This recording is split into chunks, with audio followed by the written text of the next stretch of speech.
The huckleberry's starting to bloom. So Danny left this and then started adding all around. All the white dark sticks are what kind of trees? Huh? This is apple. That's one of your apples. This is the apples that have had so many pretty green leaves on them, and they come up here and chewed all the leaves off of them. This one and this one here, these are the ones I air grafted from Deep South. You can see where they chewed the tops of the limbs off, eat the leaves off of them. They just stripped it down. But now that is one of their normal walkways. Yes, I mean all back in here, you can see there's a, you have to suck it up a little bit from the sea right there. That right there is a natural path that they go in and out of the woods, and right over here is where they come up this hill from out of the swamp down there to head towards the green pastures that's behind us back here. When you get over to right here, this is all ryegrass all the way back up through, all up in yonder. See that pretty green grass? That's and where you just put your orchard right in the middle of their walkway, didn't you? I did, but it's my property, you know, and if they continue to be a problem, We have, they will be, they'll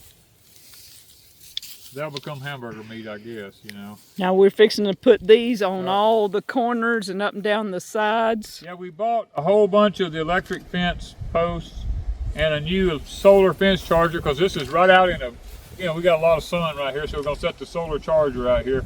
And we're going to set two fences 6 feet apart, electric fences around the whole orchard when we get through.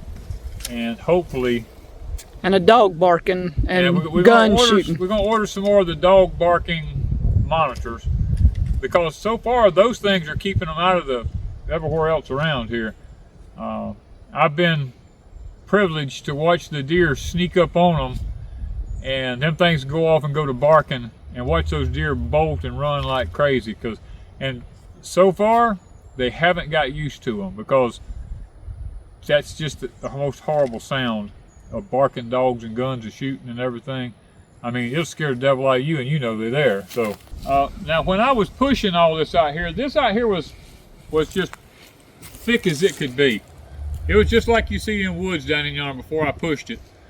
And when I would find a huckleberry tree, a nice one like this growing, I would leave it, just because me and Ms. Wanda, we love huckleberries. And you can still see the roots right here. There was a big old giant yopon tree right here that was probably 30 feet tall right up against it. And I pushed it all up, took it off, you know, to the trash piles, and I picked out a spot right out here that I wanted to make an orchard, and pushed it all clean. And over the summer, the grass has covered it up. It's come out and made a good place to put an orchard. Now what I've done is Ms. Vicky sent some sugar cane. Now this is a Louisiana green I planted right here. As a matter of fact, it looks like a piece of it might be coming up right there. Yep. The Louisiana green, and this was the purple stripe. I put it right here so we could get a start of both of them. Of course, we had the two apples down here. This here we got from Mr. Jerry. This was the quince trees. I put 3 quince trees right here. This was the American hazelnuts. I think that's what they were, American, I believe. Yes, but some people call them filberts. But this was an American hazelnut Miss Vicky sent. We got 1, 2, 3, 4 of them in a row right here. And on the farm here when we bought it, there was a red muscadine that's about the size of a quarter. It's just a big, beautiful, wonderful tasting muscadine. And I pulled some of the vines down to the ground probably a little over a year ago, and stuck them in the dirt, put a brick on top of them. Well, they rooted, and I was able to get this one and that one right yonder. So I brought them down here. We're going to build an arbor down through here for the muscadines. Now I can't go any further that way because we have a power line right here. going through the property. I've actually been talking to the power company about the possibility of having it taken down because it's illegal to have a power line through private property now. It's supposed to be on the main roads, and we're a quarter of a mile from the main road. They just took a shortcut through our property years ago here. And it only feeds, what, 2 houses? It feeds 2 houses. So they can go on the main road and get to them quicker if they would. Yeah, so we're working with a power company about getting that done. It may happen, it may not happen, who knows. But I would appreciate it if it did happen. So we're gonna come out somewhere out this way. Yes, this tree here I'm probably going to cut down because it has the storm broke the top out of it, and it's never going to be any good for anything. And I'm probably just going to cut it down, and we're going to leave just enough room here to drive by. And I'm probably going to bring the fence on out here, so I've got room to do a double 6 foot, like a 6 foot, 2 of them, spacing between them, and go out and come around. Now the orchard's going to go further down yonder way because there's pecan trees down in yonder. There's more yopons all down in there I have to take out, and we're going to try to leave the pines, but we're going to plant in amongst everything and see if we can't turn it into a permaculture food forest. We're trying to pick stuff that will grow underneath other stuff naturally. And the stuff that needs partial shade, we're trying to put it in partial shade. The stuff that needs full sun, we're trying to get it in full sun.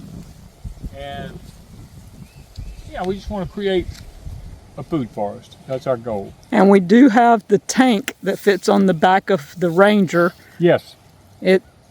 We can fill it up and come bring water and spray them if need be in a drought. Yeah, if it gets to be too much of a drought, we don't have any water on this part of the farm down here. But that is in the works later. That is, yes, it is in the works to have that done.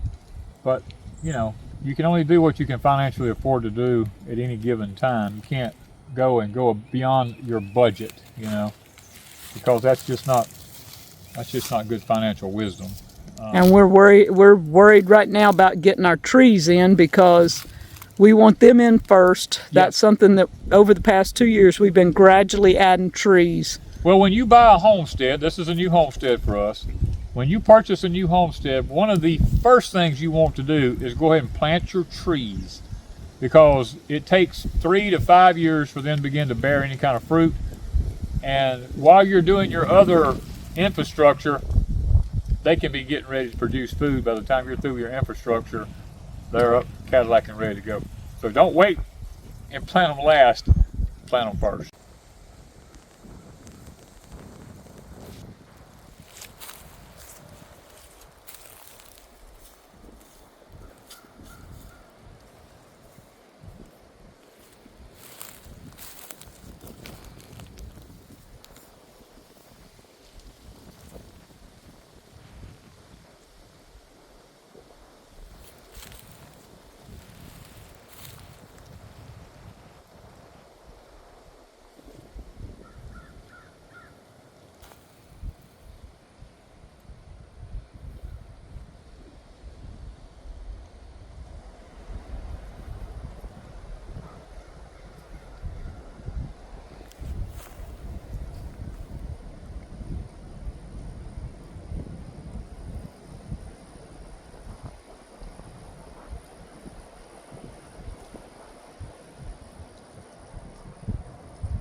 Okay, right now we have temporarily just ran one line around it right here.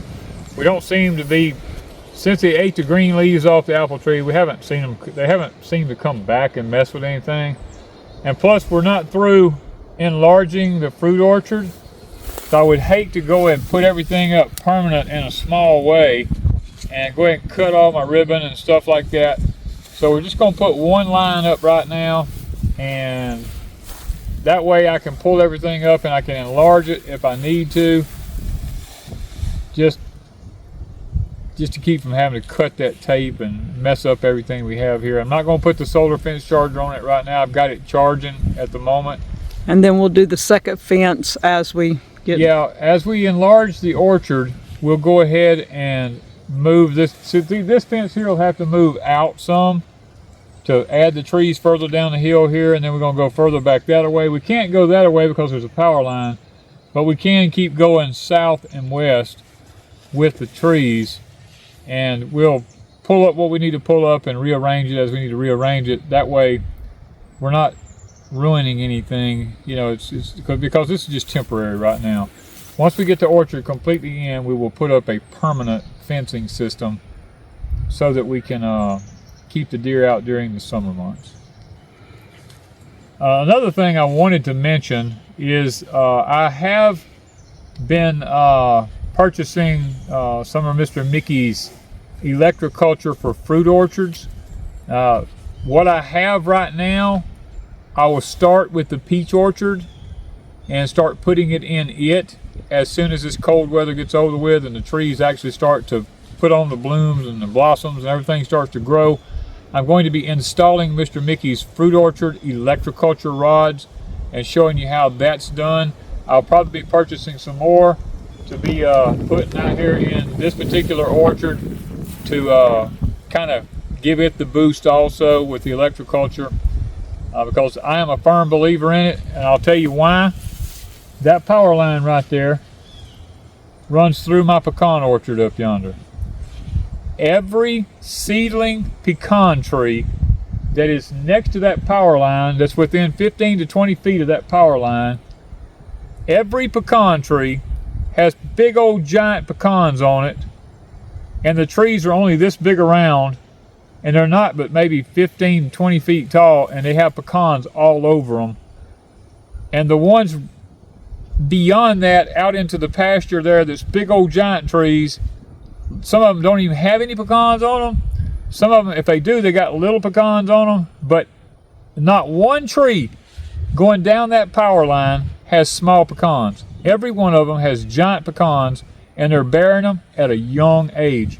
So that power line also runs by my garden up in the front of the property up yonder where I plant my Danny corn every year, and we keep a fence around that.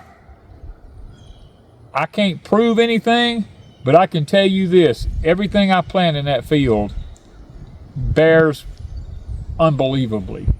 I mean, you saw the Danny corn this past year, what it did, and all of our other fruits and vegetables we plant in there have just been phenomenal.